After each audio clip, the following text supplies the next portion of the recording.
এত complicated question আমি বুঝতে পারি না। এগুলো কুণাল ঘোষ উত্তর দেবে। সবটা তো আর চুরি হতে পারে না, একটা পার্সেন্টেজ হতে পারে। মোহাম্মদ সেলিমের ভবিষ্যৎ আমার কাছে যা হয়েছিল ওখানে একই হবে। আপনার বিপক্ষে প্রার্থী তাপস রায় কিছু বার্তা দেবেন? No comments.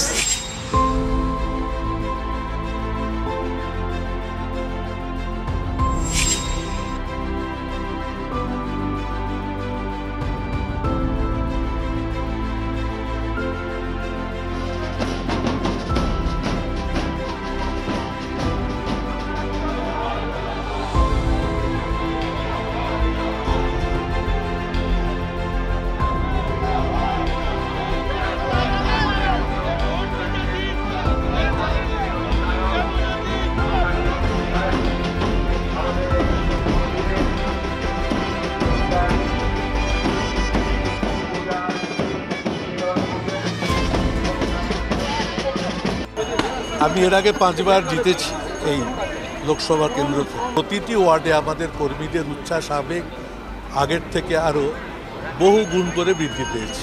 মানুষের সমর্থন, শুভেচ্ছা লাগাম ছাড়া এবং তার প্রতিফলন মানুষ নিশ্চয়ই যথার্থভাবে যথার্থ সময় দেবে।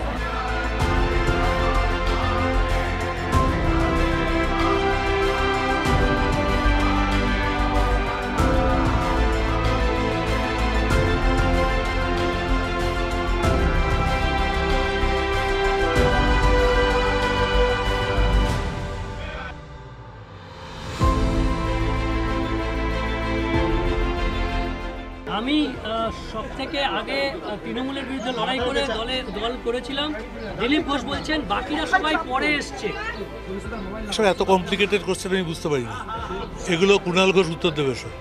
আজকে দিলীপ ঘোষ বলছেন যে ঝড় হলেই তৃণমূলের তো পোয়া বারো, ত্রাণের যা মালপত্র আসবে লুটে ফাঁক করে দেবে। তা এই ঝড় নিয়েও কেন রাজনীতি হচ্ছে? জবাব দেবে কুণাল ঘোষ।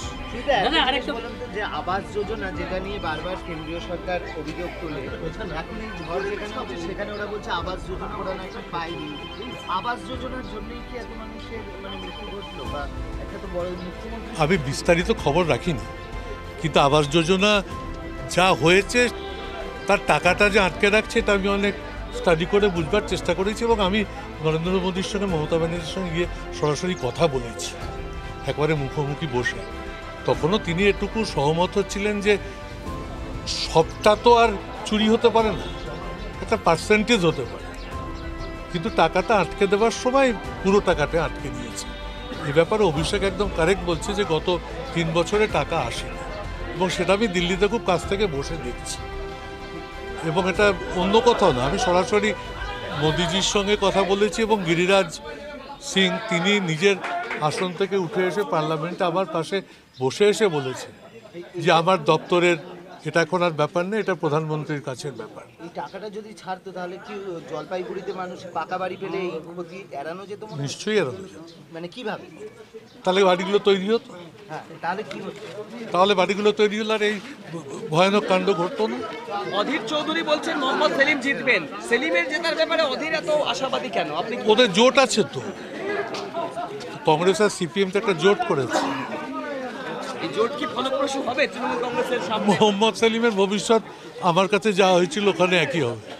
রাজ্যে তো বিজেপি এখনো 2টো আসন ঘোষণাই করতে পারেনি প্রার্থী, বিশেষ করে ডায়মন্ড হারবার। বাম বিজেপি কেউ ডায়মন্ড হারবার।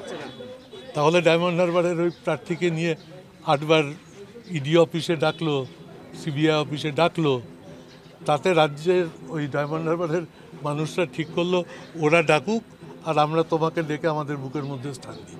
সেই জন্য আর প্রার্থী খুঁজে পাচ্ছে না। আপনার বিপক্ষে প্রার্থী তাপস রায় কিছু বার্তা দেবেন? No comments. একদিকে বাড়ছে রোদের উত্তাপ, তাপমাত্রা 40-এর ঘরে ছুঁই ছুঁই। সেসবকে থোড়াই কেয়ার করে শেয়ানে টক্কর উত্তর কলকাতায়। উত্তর কলকাতার বিজেপি প্রার্থী তাপস রায়, তার প্রতিদ্বন্দ্বী তৃণমূল কংগ্রেসের প্রার্থী সুদীপ বন্দ্যোপাধ্যায়। দীর্ঘদিনের সাংসদ তিনি, আর তিনি তার সংসদীয় ক্ষেত্র অর্থাৎ উত্তর কলকাতার বিস্তীর্ণ এলাকা জুড়ে শুরু করেছেন তার প্রচার কর্মসূচি। যদিও তাপস রায়ের মন্তব্য বা তাপস রায় প্রসঙ্গে কিছুটা স্ট্রেট ব্যাটে খেলেছেন সুদীপ বন্দ্যোপাধ্যায়, স্পষ্টত বলে দিয়েছেন নো কমেন্টস। তবে মঙ্গলবারের সকালে কার্যত জাঁকজমক প্রচার শুরু করলেন উত্তর কলকাতার তৃণমূল কংগ্রেসের প্রার্থী সুদীপ বন্দ্যোপাধ্যায় বিস্তীর্ণ এলাকা বিটি রোড সহ কাশীপুর আলমবাজার একাধিক এলাকা ঘুরে মানুষের কাছে ভোট প্রার্থনা করলেন। তিনি বললেন তৃণমূল কংগ্রেস সরকারের উন্নয়নের কথাও। ক্যামেরায় অভিজিৎ দাসের সাথে অরিত্র ঘোষ, টিভি 9 বাংলা।